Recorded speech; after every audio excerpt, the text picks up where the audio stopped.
자, 여러분 안녕하세요. 에듀일에서 ERP 정보관리사 회계를 담당하는 유슬기 교수입니다. 반갑습니다. 자, 여러분들께 이번 시간요. 2022년 5월 28일 날 시행이 되었던 3회차 기출문제를 풀이해 보려고 합니다. 자, 우리가 회계 2급이다 라고 하면은요. 2급의 급수들은 ERP들은 모두 다 20문항씩 출제가 되고 있고요. 자, 이론에 대한 내용과 그 다음 실무 내용으로 구성이 되어 있죠. 이론에 대해서 먼저 시험을 보고요. 5분의 텀을 두셨다가 실무가 이렇게 이제 진행이 됩니다. 그러면 여러분들께 이번 시간은 어떤 내용을 전달할 거냐? 이론에 대해서 먼저 풀이를 해드리려고 합니다. 여러분들 이론을 먼저 들어보시고요. 혹시 유튜브로 듣고 계시는 분들 계시다면 실무에 대한 내용은 에듀윌 홈페이지에서 무료로 보실 수 있으니까요. 에듀윌 홈페이지에서 뵙도록 할게요. 자, 그러면 앞에 경영혁신과 ERP에 관한 내용부터 시작해서 저희 시작해 보도록 하겠습니다. 자, 경영혁신과 ERP다라고 해서 20문항 중에 전체 4문항을 차지하고 있는데요. 이 4문항에 대해서는요. 하나당 5점의 배점이기 때문에요. 결코 적지 않은 배점입니다. 총 20점을 차지하고 있죠. 그러니 여러분들 이 내용을 잘 학습해 두셔야 됩니다. 자, 괄호 안에 들어갈 용어에 대한 설명이었는데요. 지금 ERP 도입의 성공 여부는 무엇을 통한 업무 개선이 중요하며 이것은 원가, 품질, 서비스, 속도와 같은 주요 성과 측정치에 자, 요게 핵심입니다. 극적인 개선을 위해서 업무 프로세스를 급진적으로 재설계하는 것이라고 정의할 수 있다라고 합니다. 자, 얘는요, BPR에 대한 거죠. 비즈니스 프로세스 리엔지니어링이다 라고 이야기합니다. 리엔지니어링, 즉 엔진, 심장이죠. 이 아주 중요한 핵심에 대해서 다시 만들다라고 이렇게 이야기를 할 수 있습니다. 그래서 이런 심장을 다시 꺼내서 다시 넣는 것처럼 아주 급격한 변화들에 대해서 이야기하는 거 BPR이다라고 이야기하죠. 급진적인 재설계 BPR이 있다고 한다면 우리가 BPI다라고 해서 임프루브먼트, 즉 점진적으로 진행하는 경우도 있으니까요. 잘 구분해서 기억해 주셔야 됩니다. 자, 다음 내용 보도록 할게요. 구축 절차로 옳은 것은 자, 이거 여러분들 분설, 축현 이렇게 아마 기억하신 분들 많을 거예요. 분석 단계, 설계 단계, 구축, 구현 이렇게 대답을 해주시면 됩니다. 그래서 아주 쉬웠던 문제예요. 사실 이 순서를 물어보는 내용들이요. 진짜 오랜만에 나왔거든요. 왜냐? 너무 뻔해서 오랜만에 나왔고요. 그러면 이 문제 말고는 어떤 유형으로 나옵니까? 라고 질문하실 텐데 사실은 이제 어떤 작업들을 두고서 이거는 어느 단계에 해당하는 작업이지? 라고 물어봐요. 그래서 이제 보통 분석 단계다라고 하면 뭐 TF팀을 구성한다거나 아니면 현재 회사에 대한 업무 프로세스를 파악한다거나 이런 것들 이제 분석 단계, 그 다음에 이제 뭐 투비 프로세스다, 갭 분석이다 이런 것들 이제 설계 단계 이런 식으로 각각의 단계들마다 작업이 어떤 것들이 있는지를 여러분들은 다시 한번 교재를 통해서 잘 확인해 주셔야 됩니다. 자, 그 다음 세 번째, 클라우드 서비스 기반의 ERP와 관련된 설명으로 가장 옳지 않은 것 이렇게 물어보고 있습니다. 자, 파스다라고 해서 나오는데요. 파스의 저 P는 플랫폼입니다. 자, 데이터베이스 클라우드 서비스와 스토리지 클라우드 서비스가 있다라고 하는데요. 이거는 파스에 대한 설명이 아니죠. 자, ERP 소프트웨어 개발을 위한 플랫폼 클라우드 서비스를 제공받는 경우를 바로 파스라고 한다. 그래서 파스다라고 하면 이 플랫폼에 대한 것을 제공받는 것. ERP 구축에 필요한 IT 인프라 자원을 클라우드 서비스로 빌려서 쓰는 형태를 IaaS라고 한다라고 합니다. 그래서 인프라 자원에 대해서 이야기하고 있다라고 봐주시면 되겠고요. 자, 그 다음에 기업의 핵심 애플리케이션인 ERP, CRM 솔루션 등 소프트웨어를 클라우드 서비스를 통해서 제공받는 것을 SaaS라고 한다. 즉, 이 S가 바로 소프트웨어에 대한 약자입니다. 이렇게 해서 바로 파스와 그 다음 IaaS, SaaS에 대한 이런 내용을 정의에 대해서 물어보고 있는 거죠. 그래서 플랫폼인지 인프라인지 소프트웨어인지 구분을 잘 해서 기억을 해주셔야 되겠습니다. 자, 그 다음에 시간의 흐름에 따라 비즈니스 프로세스를 점진적으로 개선해 나가는 방법론. 앞에서 이야기했었죠. 점차, 점진적으로 improvement다라고 해서 BPI에 대한 설명을 하고 있죠. 이 BPR이다라고 하는 설명은 앞에서도 보셨다시피 다시 엔진을 끼워 넣는다라고 해서 아주 급진적으로 변화를 꾀할 때 이것은 BPR이다라고 이야기를 하니까요. BPI와 BPR을 잘 구분해 주셔야 됩니다. 자, 이제 5번부터 가도록 할게요. 이 5번은 우리 회계에 대한 내용이고요. 점수 배점은 동일하게 5점씩입니다. 자, 그러면 이 투자 활동에 대한 현금 흐름이다 라고 하는데 현금 흐름표는요. 세 가지로 나누죠.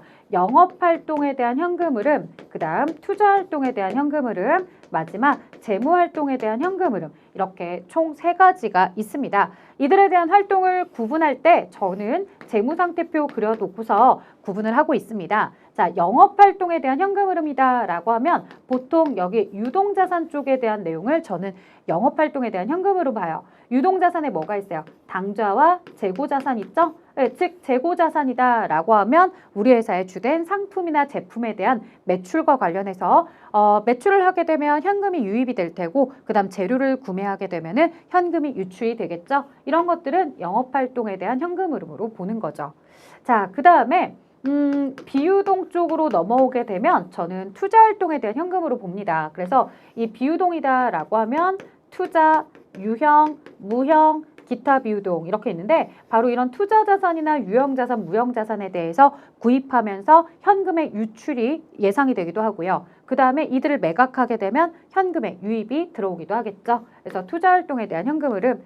자, 마지막 재무 활동에 대한 현금 흐름은 부채와 관련한 차입금, 그 다음에 주식에 대한 발행이나 이런 걸 통한 자본 이런 내용들이 즉 부채와 자본에 대한 내용을 우리는 재무활동에 대한 현금 흐름이다. 이렇게 뼈대를 잡고서 보시는 거죠. 자, 그렇다면 투자활동에 대한 거 한번 내용을 살펴보도록 할게요. 자기 주식의 처분이다. 자, 자기 주식은 자본과 관련된 내용입니다. 차입금의 상환이다. 차입금의 상환. 차입금은 부채와 관련된 내용이죠. 자, 그 다음에 공장 건물의 처분. 공장 건물은 유형자산이죠. 그 다음 제품의 현금 매출이다 라고 이야기합니다. 제품의 현금 매출이다 라고 하면 제품과 관련된 것은 재고자산이죠. 자, 따라서 차입금이라든가 자기 주식에 대한 내용 1번, 2번 보기에 대해서는 모두 재무활동에 대한 현금 흐름, 그 다음 공장 건물과 관련해서는 투자활동에 대한 현금 흐름, 그리고 제품에 대한 현금 매출은 영업활동에 대한 현금 흐름으로 봐주시면 됩니다. 정답은 바로 3번이 투자활동에 대한 현금 흐름을 이야기하는 내용이었습니다. 자, 다음 내용 가보도록 할게요. 6번입니다. 자, 재무제표 종류에 해당하지 않는 거 여러분들 너무나 간단한 문제였죠? 우리가 재무상태표라든가 손익계산서 그리고 현금 흐름표 그리고 자본변동표 마지막 주석 이런 내용들 가지고서 재무제표로 보죠. 이익잉여금 처분계산서는 과거에 한 20년 전쯤에는 재무제표에 들어갔었지만 지금은 재무제표에서 빠진 지 벌써 20년 정도가 되어 갑니다. 자, 이 주석에 이익잉여금 처분계산서가 첨부되기도 하죠. 하지만 그거는 주석 안에 첨부되는 거지 별도로 재무제표에 규정해 있지는 않습니다. 자, 회계의 순환 과정에 대한 설명으로 가장 옳은 것을 물어봤어요. 자, 기본적으로 회계의 순환 과정이다 라고 하면은 뭐 거래적 사건이 발생했다 라고 해서 거래가 발생했어요 라는 것부터 시작을 하죠. 그럼 이걸 가지고 차변, 대변을 나누어주면 분계, 그 다음에 뭐 전기 작업을 통해서 우리가 진행을 합니다. 총계정 원장을 작성을 하며 그 다음 결산에 대한 준비부터 시작해서 결산 단계를 거쳐서 최종 재무제표를 작성합니다. 이렇게 이제 얘기를 하는데요. 여기서 기업의 경영 실적이 호황기, 불황기로 반복되는 과정이다. 이런 거랑 상관이 없죠. 자, 그 다음에 결산은 시산표의 작성, 재무제표 작성, 총계정 원장의 기록이다 라고 했는데요. 이 총계정 원장의 기록이 먼저 와야 되죠. 그 다음 시산표, 그 다음 마지막이 재무제표 작성으로 가야 됩니다. 정보 이용자와 경영자 사이에 정보 전달이 지속적으로 반복되는 과정이다. 자, 이런 것은 여러분들 우리가 사실 보고하는 내용이다라고 보셔야 되겠죠. 자, 회계에 있어서 측정, 요약, 보고가 매 회계 기간마다 반복이 되는 과정 이런 걸 가지고서 회계의 순환 과정이다라고 이야기하게 됩니다. 그래서 회계의 순환 과정에 대해서 설명을 할 때 좀 더 정답에 가까운 것은 4번 보기가 되었습니다. 자, 이제 8번 가보도록 할게요. 계정 과목의 기록 방법으로 옳지 않은 것은 이렇게 물어보고 있어요. 제일 첫 번째, 가수금이라는 것에 대해서 이야기하는데요. 가수금은 회사가 돈을 받았지만 잘 모를 때 쓰는 계정이 가수금입니다. 그래서 약간 부채의 성격도 가지고 있다고 하는데 임시계정이고요. 자, 이 가수금과 관련해서 이제 사라지게 될 때 나중에 원인을 밝혀지게 되었다라고 하면 대변에 있던 가수금을 차변으로 가지고 오면서 예를 들어서 뭐 외상 매출 대금에 대한 회수였더라, 아니면 계약금을 먼저 받은 거였더라, 이렇게 정리가 될 수 있습니다. 가수금을 감소시킬 때는 이렇게 차변에서 감소가 되고 있습니다. 자, 선급금. 선급금은 계약금을 먼저 지급하는 상황이죠. 그래서 회사가 계약금을 지급했다라고 했을 때 먼저 지급한 계약금, 얘는 자산이거든요. 자, 자산이다 보니 차변에 생기는 것도 있고요. 계약금을 보내주긴 했지만 아직 물건이 들어온 게 없기 때문에 돌려받을 권리가 있다라고 해서 자산으로 보는 거죠. 자, 이 내용이 이제 회사가 상품이나 이런 것들이 들어오게 되면은 계약금을 돌려줄 필요가 없게 되죠. 그래서 선급금에 대해서 돌려주는 게 아니라 내가 돌려받을 권리가 사라지죠. 그래서 선급금이 사라지면 대변에, 그리고 뭐 대금에 대해서 현금으로 지급했다, 뭐 이렇게 보거나 외상으로 매입했다, 이렇게 나머지를 쓰시면 되겠죠. 자, 그 다음에 증가할 때는 이렇게 차변에 기록하고 사라질 땐 대변에 사라지고 있습니다. 자, 임차보증금. 임차보증금은요, 건물을 빌리고서, 임차라는 건 건물을 빌리다예요. 납부하는 보증금을 얘기합니다. 자, 보증금에 대해서 이렇게 납부하게 되면 회사는 임차 보증금이 납부가 되었다라고 자산 계정입니다. 기타 비유동 자산에 들어가고 있고요. 임차 보증금을 쓰게 되죠. 자, 그 다음에 나중에 이제 이 세입자가 나갈 때 어떻게 해야 돼요? 보증금을 돌려받으셔야 되겠죠? 그래서 보증금이 들어왔다. 어떤 보증금? 내가 건물을 빌리면서 납부했던 보증금. 그래서 임차 보증금은 대변에 이렇게 기록을 하시게 될 겁니다. 자, 임차 보증금을 증가할 때는 차변, 감소할 때는 대변입니다. 자, 그래서 감소 시 대변에 기록한다, 이렇게 바꿔주셔야 되겠죠.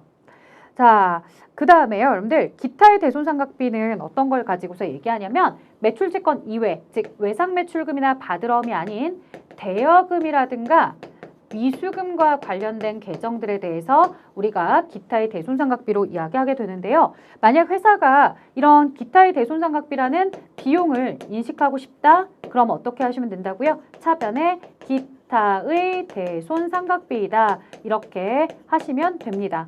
뭐 결산 때 대손에 대해서 보충법에 따라서 작성을 하고 싶은 거라고 한다면 대변에 대손 충당금이 나올 수 있겠고요. 아니면 뭐 대여금이나 미수금에 대해서 회수하지 못하게 되었다, 확정이 되었다라고 한다면 이렇게 대여금이나 미수금에 대한 채권을 정리해 주면서 차변에 기타의 대손상각비라는 비용 계정을 쓸 수도 있겠죠.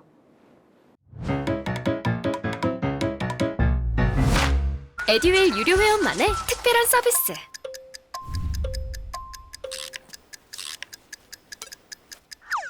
하치하차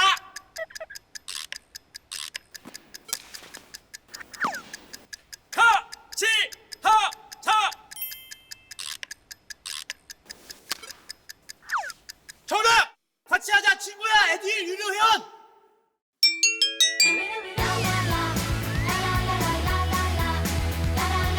친구 소개하고 현금 받는 혜택. 오직 에듀윌 유료 회원에게만. 에듀윌. 자, 이런 임차 보증금이 자산 계정에 속하는 건데 증가를 하면 차변이었고 감소를 하면 대변이다라고 얘기해야 되는데 이걸 차변에서 감소한다라고 했기 때문에 3번이 틀린 것이었다. 자, 나머지 맞는 표현, 그 다음 9번 갑니다. 상품에 대해서 구입하기로 계약하고 계약금을 수표를 발행해서 지급했다라고 합니다. 자, 여러분들 잘 보셔야 될게요. 실제로 돈을 낸 거는요, 계약금만 낸 거예요. 그러니 수표를 발행하여 지급하다 당좌예금, 대변에 계약금을 먼저 지급한 거 선급금, 그리고 금액은 30만 원, 계약금 실제 수표를 발행해서 지급한 거. 자, 그 다음 주식회사 한국에서 사용 중이던 컴퓨터 한 대를 40만 원에 매각하고 10일 후에 보통예금 계좌로 받기로 했습니다. 라고 나와 있어요. 자, 보통예금 통장에 들어왔고요. 40만 원에 매각하고 라고 되어 있는데 요 사용 중이던 내용이었어요. 그러면 사용 중이던 컴퓨터는 비품이거든요. 자, 비품에 대해서 40만 원에 매각을 하고서 대금은 10일 후 보통예금으로 받기로 했다. 자, 여기서 조심. 지금 보통예금 통장에 들어온 게 아니네요, 여러분들. 10일 후에 들어올 거래요. 그러면 지금은 받은 돈이 없으니까 뭐라고 불러라? 미수금. 자, 그리고 요 비품에 대해서는 사실은 40만 원으로 기록하시는 분들도 있을 수 있어요. 하지만 사용 중이다라고 했기 때문에 혹시라도 여기에 뭐가 있을 수 있는 거고요. 감가상각 누계액도 있을 수 있는 거고 그 다음에 뭐 유형자산 처분이익이나 처분 손실이 나올 수도 있는 거죠. 하지만 거기에 대한 정보까지는 언급되지 않았기 때문에 딱 이 문장을 통해서 확실하게 파악이 되고 있는 것들은 아직 대금이 들어오지 않았다. 그리고 비품이 나갔다. 비품이 나갔기 때문에 외상 매출금이 아니라 미수금을 써야 된다. 자, 마지막 3월 4일 영업부 직원의 부산 출장비 계산액을 현금으로 지급했다. 자, 요 계산액이라는 건 여러분들 뭐예요? 대략적으로 지급한 금액이죠. 대변에 현금 지급을 했고요. 출장비를 대략적으로 지급하게 되면 가지급금이다라고 이렇게 표현을 해주셔야 됩니다. 나중에 이제 출장에서 돌아왔다고 한다면 여비 교통비다라고 해서 가지급금을 정리해주는 이런 내용의 회계 처리를 할 수도 있겠죠. 하지만 지금은 돌아온 상태가 아니라 지급한 상태였습니다. 이렇게 쓰고 나니까 여러분들 1번의 미수금은 이렇게 3월 3일 거래에서 파악이 되고 있고요. 그 다음에 계약금을 먼저 지급하였다라고 했으니 선수금이 아니라 선급금이라고 표시가 되어야겠네요. 그래서 정답은 선수금이 틀렸다. 자, 그 다음에 당좌예금 수표를 발행해서 지급했고요. 그리고 가지급금이라는 이런 임시계정을 쓰는 내용까지 문제에서 충분하게 파악이 가능했었습니다.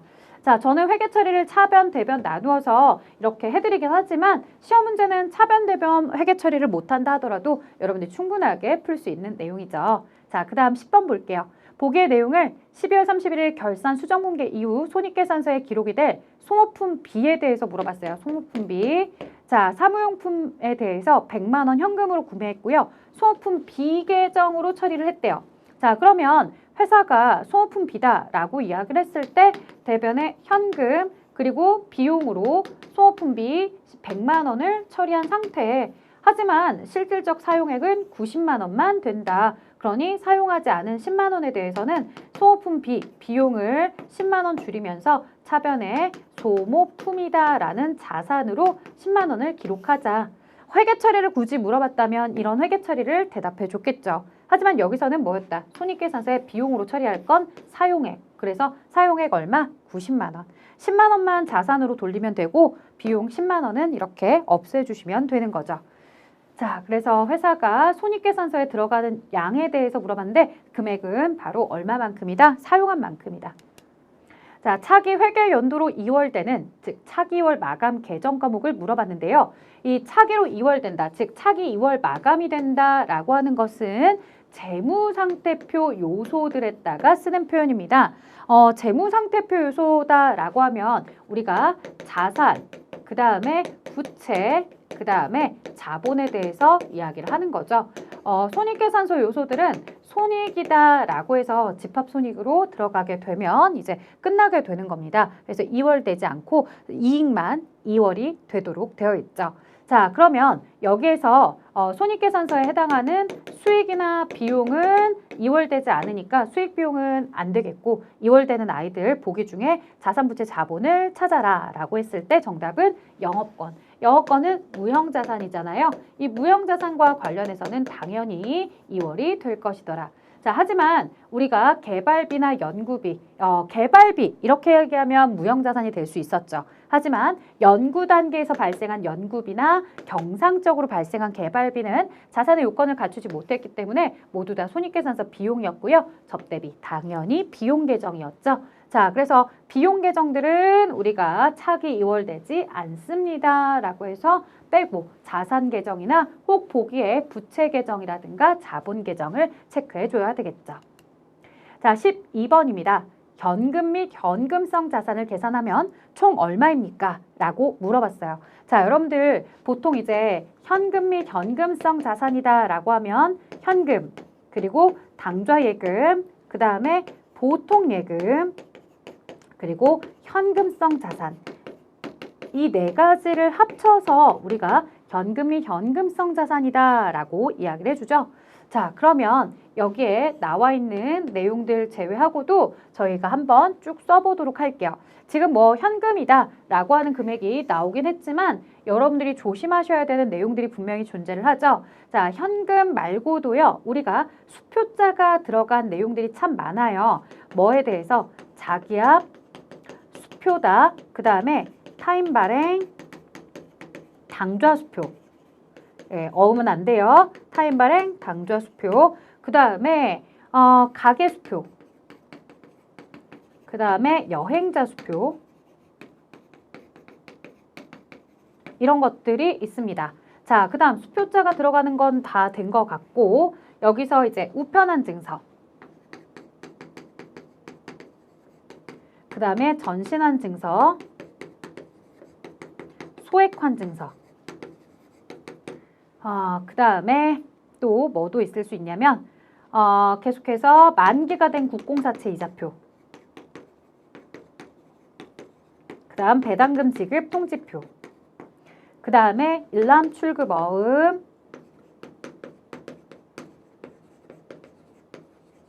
자, 이런 것들을 가지고서 우리가 현금으로 들어갈 수 있는 종류입니다 라고 이야기하죠. 자, 그 다음 현금성 자산은 취득일로부터 만기가 3개월 이내인 것들을 현금성 자산이라고 하죠. 조심할 점, 우표다 라고 하면 통신비라고 했었고요. 그 다음에 수입인지다 라고 하시면 세금과 공과, 그 다음에 받으러움은 매출채권, 이렇게 들어가죠. 자, 그러면 제외되는 것들을 딱 쓰고 나니까 정답이 될 수 있는 것들은 얼마더라? 당좌예금이더라. 자, 여기서 제가 우편안이나 전신안이나 소액환까지만 썼지만 뭐까지도, 송금안까지도 합쳐서 그래서 1,310만 원이 이렇게 답이 된 것이었습니다.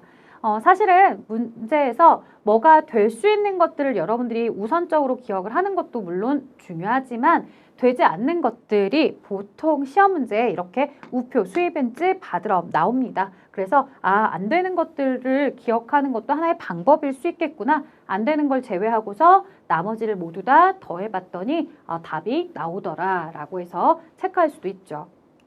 자, 그 다음 13번입니다. 영업의 비용인 기타의 대손상각비를 1%로 계산하면 이렇게 나왔어요. 자, 장기차입금은 대상이 될 수 자체가 없어요. 왜냐? 장기차입금은 부채죠. 우리가 기타의 대손상각비다 라고 하는 것은 채권, 자산에다가 진행을 합니다. 자, 가수금, 임시계정 아예 대상이 될 수가 없겠고요. 그 다음에 기타의 대손상각비다 라고 했으니 이 매출채권에 해당하는 외상매출금도 제외입니다.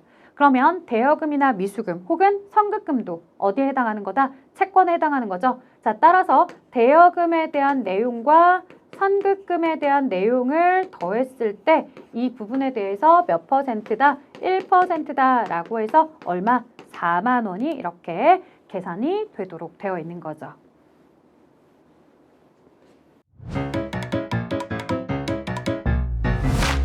에듀윌 유료 회원만의 남다른 서비스.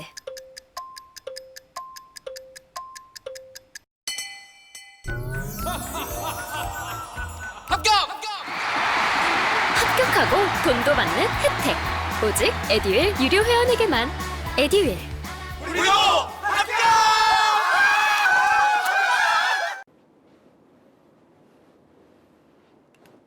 자, 14번입니다. 재고자산에 속하지 않는 것 이렇게 물어봤어요. 보통은 이 뒤에 있는 내용을 보면서 적송품이다, 미착품이다, 저당상품이다, 시송품이다 이런 거 보면서 이제 구하세요 라고 하는데 이 내용은 아니었고요. 그리고 약간 문제를 여러분들 잘 보셔야 돼요. 재고자산인데 내가 판매자 입장인지 구매자 입장인지 문장 안에 명확하게 표시가 안 돼 있어요. 그래서 여러분들이 헷갈리기가 진짜 좋은 문제라 잘 보셔야 돼요. 자, 수탁자가 보관 중인 적송품이다. 자, 위탁자가 물건을 수탁자에게 보내요. 그리고 마지막 소비자에게 판매를 해야 되는데 아직 판매하기 전에 수탁자가 가지고 있다는 거예요. 그러면 모두 다 누구의 재고이다? 위탁자의 재고로 봅니다. 라고 이야기했었죠. 위탁자 재고다 라고 이야기할 수 있다. 자, 그 다음에 선적지 인도 조건으로 미착품인 상품이에요. 자, 선적지에서 우리가 물건을 배송을 해서 목적지로 보내고 싶습니다. 그런데 여기에 선적지 인도 조건이래요. 그럼 선적지 인도 조건은 여기서 물건이 슝 하고 출발을 하는 거죠. 그래서 이 목적지에 도착하지 않았어도 물건을 선적지에서 인도하는 사람은 팔았다, 판매했다, 매출했다, 내 것이 아니다 라고 이야기합니다. 그래서 선적지 인도 조건인 미착 상품이다 라고 하면은 이 부분에 대해서는 누구의 재고가 된다? 구매자의 재고가 된다. 즉 구매자의 재고가 된다라는 것은 판매자의 재고가 될 수 없다. 판매자의 재고가 아니다 라고 해서 내 회사가 만약에 선적지 인도 조건으로 물건을 판매하고 있다라고 한다면 판매하는 부분에 대해서는 우리 뭘로 봐야 된다? 자, 나의 재고로 보시면 안 된다. 그래서 정답이 2번이었어요. 근데 여러분들 사실 이거는요. 여러분들이 이의 신청을 하시게 되면 이 부분에 대해서는 주관사에서 반드시 생각을 해줘야 되는 문제입니다. 왜냐? 선적지 인도 조건으로 미착 상품인 이 내용에 대해서 내가 구매자의 입장인지 판매자의 입장인지 문장에 밝혀주지 않았어요. 그리고 아예 문제에서도 우리 회사가 판매회사 입장입니다. 아니면 구매회사 입장입니다. 이런 얘기를 안 해줬던 거죠. 만약 이 문제가 내가 선적지 인도 조건으로 매입 중에 있는 미착 상품이다 라고 이야기를 했다면 구매자의 재고가 될 수도 있는 거고 판매 중인 미착 상품이다 라고 하면은 아 이거 구매자 거니까 판매자께 될 수 없겠구나 라고 얘기할 수도 있는 거죠. 그래서 우리 회사를 구매자 입장에서 낼 수도 있는 문제이기 때문에 굉장히 조심스러운 내용입니다. 자, 그 다음에 저당권이 실행되기 전인 저당 상품이다 라고 한다면 내가 뭔가 돈을 빌리거나 했을 때 담보로 맡겨두거나 저당 잡혔다 라고 이야기를 하잖아요. 근데 아직 그에 대해서 실행되기 전이에요. 내가 정상적으로 거래를 이행을 한다면 내가 다시 돌려받을 수 있는 나의 물건입니다. 그렇기 때문에 이런 것들에 대해서는 아직 팔렸다라고 얘기할 수 없고 우리 회사의 재고이다 라고 하는 거죠. 다른 사람이 장치를 걸어놨을 뿐인 거지 이것에 대해서 내 것이 아니다라고 말하진 않습니다. 자, 그 다음에 매입자가 매입 의사를 표시하기 전인 시송품에 대해서는 아직은 판매회사의 재고자산으로 보시는 내용인 겁니다. 그래서 회사가 판매회사다라고 했을 때 우리 회사 재고에 대해서 보는 것, 보지 못하는 것 이런 것들을 좀 얘기하고 있는 거네요. 자, 다음 보도록 할게요.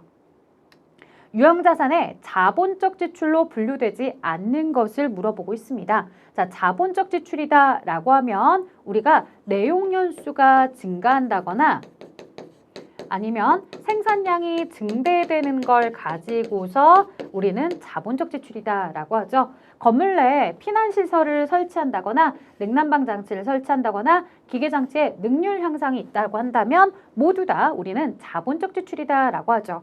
자, 하지만 자동차의 타이어를 교체한다는 건 뭐에 속할까요? 현 상태를 유지하고요. 그 다음에 원상태로 회복한다 라고 해서 이런 현상 유지나 원상 회복에 대해서는 우리는 모두 다 수익적 지출이다 라고 이야기를 하고요. 이 수익적 지출에 대해서는 모두 수선비다, 차량 유지비다 라고 하는 손익계산서 비용으로 처리하도록 되어 있습니다. 그래서 자동차의 타이어 교체는 사실 이제 수선비라는 계정보다는 어떤 계정이 더 어울려요? 바로 차량 유지비 이런 계정이 훨씬 더 잘 어울립니다. 자, 이제 16번입니다. 유형자산의 취득 원가에 포함되는 항목으로 옳지 않은 것은 이렇게 물어봤는데요. 자, 취득 원가다라고 하면 자산을 취득하는 과정에서 발생되는 모든 부대 비용들을 가지고 이야기를 합니다. 자, 물건에 대해서 유형자산을 취득할 때 해외에서 가지고 오거나 그러면 배에서 내릴 때 하역비도 내야 되겠고요. 그 다음에 나는 시범 가동을 통해서 비용이 들어가기도 하겠고 나라에 취득했습니다 라고 하면서 내 재산에 대한 등록을 해달라고도 하겠죠. 자, 하지만 재산세는요 내가 취득한 이후에 발생하는 비용이에요. 그래서 보유하면서 발생하는 비용이기 때문에 이 재산세는 반드시 뭐가 돼야 된다? 세금과 공과가 돼야 됩니다. 자, 자, 이런 성격이 또 하나 있죠. 뭐가 있더라? 자동차세. 자동차세도요, 자동차에 대해서 구매한 이후에 나가는 비용이기 때문에 이들에 대해서는 차량 운반구로 처리하지 않고요. 세금과 공과 이렇게 처리를 하고 있기 때문에 주의를 해주셔야 됩니다. 자, 하역배라는 표현은 사실은 재고자산에 매입할 때 재고자산을 구매하는 과정에서 배에서 내리는 돈이에요. 이렇게 많이들 표현을 하죠. 근데 꼭 이게 뭐 재고자산에 대한 내용만 있는 건 아니라는 거예요. 외국에서 나의 유형자산을 취득한다면 역시나 하역을 해야 내 회사로 올 거잖아요. 그렇기 때문에 회사가 원하는 용도로 쓸 때까지 그 과정에서 들어간 돈으로 다 취득원가에 포함이 됩니다. 자, 그 다음 자본 조정 항목은 자본에 가산되거나 차감하는 형식으로 표시가 됩니다. 다음 중 성격이 다른 것은 이렇게 물어봤어요. 사실 여러분들한테 조금 낯선 문제일 수도 있겠지만 워낙 저희가 감자차손, 자기주식, 주식 할인 발행 차금은 모두 다 차감 성격으로 이야기했었죠. 자, 자기 자본에 대한 이런 자본 조정에 차감 성격도 있고 가산 성격도 있더라. 그럼 차감 성격은 뭐가 있느냐라고 했을 때 뭐 감자 차손이다 라는 것도 있겠고 그 다음에 주식 할인 발행 차금이다 라는 것도 있겠고 그 다음에 자기 주식 처분 손실이다 이것도 있고요. 그 다음 자기 주식도 있죠. 자, 이런 계정들이 모두 다 자본 조정에서 차감하는 역할을 하고 있다라고 한다면 가산하는 역할은 누구냐라고 했을 때요. 미교부 주식 배당금이다 라고 하는 내용이 있었고요. 지금 여기 있는 주식 매수 선택권도 어디에 속하고 있더라? 이 바로 자본에서 플러스 성격에 대한 내용으로 보고 있습니다. 여러분들이 미교부 주식 배당금이나 이런 것들에 대해서는 알고 있죠. 우리가 배당을 준다라고 했을 때 이익, 잉여금과 관련해서 차감을 하면서 주식에 대한 배당이 바로 이루어지지 않기 때문에 잠시 미교부 주식 배당금으로 썼다가 그 미교부 주식 배당금에 대해서 주식을 주게 되면 자본금이다 라고 합니다 라고 했었죠. 그래서 미교부 주식 배당금이 처음에 생길 때 이렇게 이제 대변에 미교부 주식 배당금이 생기니까 자본에 가산하는 성격이다 라고 이야기를 했는데 자, 이런 주식 매수 선택권이라는 거 뭐냐면 여러분들 회사가 스톡 옵션이다 라고도 하죠. 처음에 주가에 대해서 낮을 때 이제 직원들한테 하나씩 하나라고는 얘기할 수는 없지만 어쨌든 직원들에게 적당한 양을 제공을 합니다. 그래서 우리 회사와 함께 성장을 해서 우리 회사 주가를 같이 끌어올려 보자라고 하는 거죠. 그래서 나중에 얼마에 되팔 수 있게끔 이렇게 이제 서로 약속이 되어 있는 거죠. 그래서 회사의 주인이 될 수 있는 이런 주식을 살 수 있는 선택권이기 때문에 이런 부분에 대해서는 당연히 그 회사의 주인에 대한 주인의식을 가지고서 이 회사에 이제 충성을 할 수 있다라고 하는 이런 내용에 대한 얘기인데요. 이것들은 모두 다 이제 자본 조정으로 들어가게 되면 가산 성격에 있다라는 거죠. 그래서 사실은 가산 성격에 대해서 주식 매수 선택권이 있다라는 걸 여러분들이 기억하시기는 쉽지는 않습니다. 왜냐하면 저희가 지금까지 시험을 보면서 주식 매수 선택권은 거의 등장하지 않았거든요. 오히려 감자차손, 자기주식, 주식 할인 발행 차금 이런 내용들은 차감 성격으로 봤던 기억들을 떠올리시면서 답을 나머지 다른 하나를 고르시도록 이렇게 학습하시는 게 훨씬 더 저는 좋을 거라고 봅니다. 자, 그 다음 볼게요. 회사의 기초 자본금이 1억. 자, 액면가액이 나와 있고요. 주식수 2만 주. 신규 사업 진출을 위해서 주당 10,000원, 액면가에 5,000원짜리를 1,000주 증자했대요. 자, 그러면서 우리에게 기말에 자본금을 물어봤어요. 여러분들, 자본을 물어본 게 아니라 자본금이에요. 그러면 기말의 자본금은 기초의 자본금 1억 원에다가 유상 증자를 통해서 생긴 자본금만 가져다가 더해주시면 돼요. 자, 그러면 회계 처리도 사실 필요가 없어요. 자본금이 얼마나 증가했습니까? 라고 했을 때 자본금 1,000주에 대해서 증가했다. 그리고 액면가액이 얼마였다? 5,000원이었다. 따라서 자본금은 500만 원이 상승했죠. 따라서 1억 500입니다. 1억 500, 1억 500만 원의 자본금이 생겼다. 그래서 105 정답은 2번이죠. 좀 더 자세하게 회계처리를 좀 나눠보자고 한다면 현금으로 받았습니다 라고 했을 때 10,000원씩이니까 10,000원에 1,000주다. 1,000만 원이 되겠죠. 그리고 나머지는 뭐가 되겠다? 주식 발행 초과금이다. 라고 해서 500이 기록이 될 겁니다. 만약에 회사에 자본금, 기말의 총 자본 이렇게 물어봤다. 자, 기말의 자본금이 아니라 기말의 총 자본을 물어봤다 라고 한다면 기말의 총 자본은요. 당연히 기초의 자본금과 기말에 증가한 자본금뿐만 아니라 뭐까지 같이 집계를 해야 되냐면 자본 잉여금 요소인 주식 발행 초과금도 자본에 대해서 플러스되는 자본 총계를 플러스시키는 내용이죠. 그래서 그런 경우라고 한다면 1억 1,000만 원을 답으로 했을 겁니다. 하지만 우리에게 물어본 건 기말의 총 자본이 아니다. 기말의 자본금이다. 그래서 액면가액이 증가한 만큼 우리가 자본에 대한 자본금의 증가만 인식을 해주는 문제입니다. 그래서 질문에서 자본금을 묻는지 자본을 묻는지 꼭 혼동하지 말고 잘 체크해 주세요. 자, 다음 볼게요. 기말의 비용 5만 원이 미지급된 거래를 누락했대요. 자, 그러면 차변에 비용 5만 원 그리고 대변에 미지급 비용이다. 이렇게 한 거래가 있어야 되는데 누락을 했대요. 자, 누락을 하게 되면 비용을 차감해야 되는데 즉 비용이 인식돼야 되는데 비용을 인식하지 못했으니 비용의 과소계상 미지급 비용이라는 부채를 인식해야 되는데 부채를 인식하지 못했으니 부채의 과소계상. 자, 비용을 과소계상한 만큼 회사의 이익은 커 보일 거고요. 이익이 커 보인다는 건 이익잉여금도 커 보이고 이익잉여금이 커 보인다는 것은 뭐도 커 보이게 될 거다. 자본의 전체 총계도 커 보이게 될 거다라고 이야기를 합니다. 자, 그러면 결과로 옳은 것을 물어봤을 때 정답은 지금 5만 원만큼의 순이익이 과대 계상이 된다라고 해서 이익이 너무 많이 잡히게 될 거다. 자, 현금 계정의 과소평가다라고 했는데 현금 계정이랑은 상관이 없고요. 비용 계정이 과대 계상이 된다라고 했는데 비용을 인식하지 않음으로 인해서 오히려 비용은 과소 계상이 되고요. 역시나 미지급 비용에 대해서 인식하지 않았기 때문에 과소 계상이 될 것이다. 자, 20번입니다. 손익계산서의 판매 관리비로 분류하는 계정 과목 이렇게 나와 있는데요. 자, 저는 이 판매 관리비에 대해서 이야기할 때 비, 료, 여, 과 이렇게 끝나요 라고 많이들 이야기합니다. 주로 이제 판매 관리비랑 여러분들이 영업의 비용을 잘 구분해 주셔야 될 텐데요. 이 영업의 비용에 대해서는 뭐뭐 비용, 그 다음 뭐뭐 손실, 그리고 기부금, 그리고 기타의 대손상각비. 그래서 기로 시작하는 것들은 모두 다 영업의 비용이다 라고 많이 이야기해요. 그러니 기부금이나 기타의 대손상각비는 저랑 같이 학습을 했으면 영업의 비용으로 1순위로 제거를 하셨을 거고요.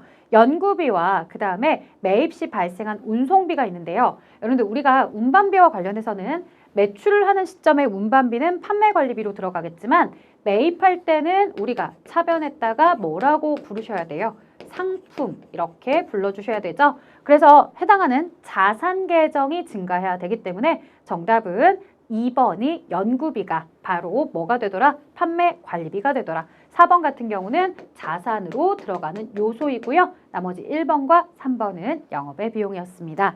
자, 이렇게 여러분들과 함께요. 저희 회계 2급에 대해서도 문제를 풀어봤습니다. 사실 간단한 문제들도 있지만 여러분들이 자본에 대한 내용을 정확하게 알지 못하면 푸는 데 있어서 조금 어려웠어요 라고 할 만한 문제들이 있었죠. 이런 유상증자 이런 내용들이라든가 자본에 대한 기본적인 구성 요소들 구분하는 거 다시 한번 꼭 정리해 두셨으면 합니다. 자, 저는 여기까지 진행하고요. 여러분들 실무에 대해서는 에듀 홈페이지에서 같이 또 실무에 대한 강의까지 진행을 해보도록 합시다. 자, 실무까지 꼼꼼하게 잘 여러분들이 학습을 하셔서 반드시 꼭 좋은 결과 있었으면 좋겠습니다. 자, 여러분들의 합격을 응원하겠습니다. 여기까지 할게요. 수고하셨습니다.